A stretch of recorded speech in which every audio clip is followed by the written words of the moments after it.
Kembali lagi bersama saya Kiris TV.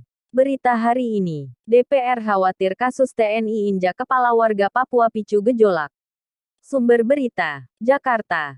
CNN Indonesia. Anggota Komisi 3 DPR dari fraksi Gerindra Habibur Rahman mengatakan dugaan kekerasan anggota TNI AU menginjak kepala warga di Merauke, Papua bisa memicu gejolak dan berakibat fatal secara politik. Ini sangat berbahaya, bisa menimbulkan gejolak dan bisa berakibat fatal secara politik. Dampak dari perbuatan tersebut bisa kemana-mana, kata Habib kepada knindonesia.com, Kamis 29/7.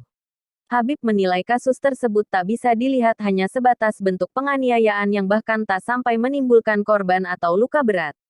Namun, menurut dia, aksi itu telah melampaui batas. Politikus Gerindra itu mengutuk aksi yang dilakukan dua TNI AU tersebut. Ia meminta pelaku bisa dihukum berat karena perbuatannya tersebut.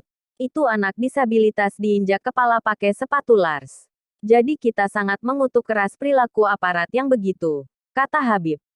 Jadi apapun mau peradilan umum atau militer, harus diadili dan dihukum yang seberat-beratnya, ujarnya.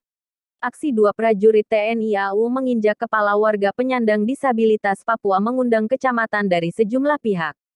Meski TNI telah meminta maaf dan telah menahan keduanya, sejumlah organisasi mengusulkan agar kasus tersebut dibawa ke peradilan umum. Komisi untuk Orang Hilang dan Korban Tindak Kekerasan Kontras Papua misalnya mendesak dua anggota TNI AU yang diduga menginjak kepala warga penyandang disabilitas di Merauke, Papua diseret ke peradilan umum. Kontras menilai peradilan umum untuk mengadili militer bisa jadi bukti pemerintah menjunjung hak asasi manusia, HAM. Tapi saya lihat negara ini lalai dan lupa seakan segala sesuatu yang dilakukan militer itu wajar dan biasa terjadi. Perilaku ini jauh dari nilai demokratis dan negara hukum, ujar Koordinator Kontras Papua, Sam Awon. Selain itu, aktivis HAM yang gencar menyuarakan isu-isu mengenai Papua Veronica Koman menyatakan akan melaporkan pemerintah ke Komite Penghapusan Diskriminasi Rasial PBB, UNCERD, United Nations The Committee on the Elimination of Racial Discrimination.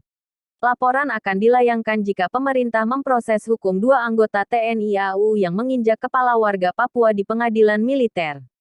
Itu somasi saya untuk pemerintah Indonesia.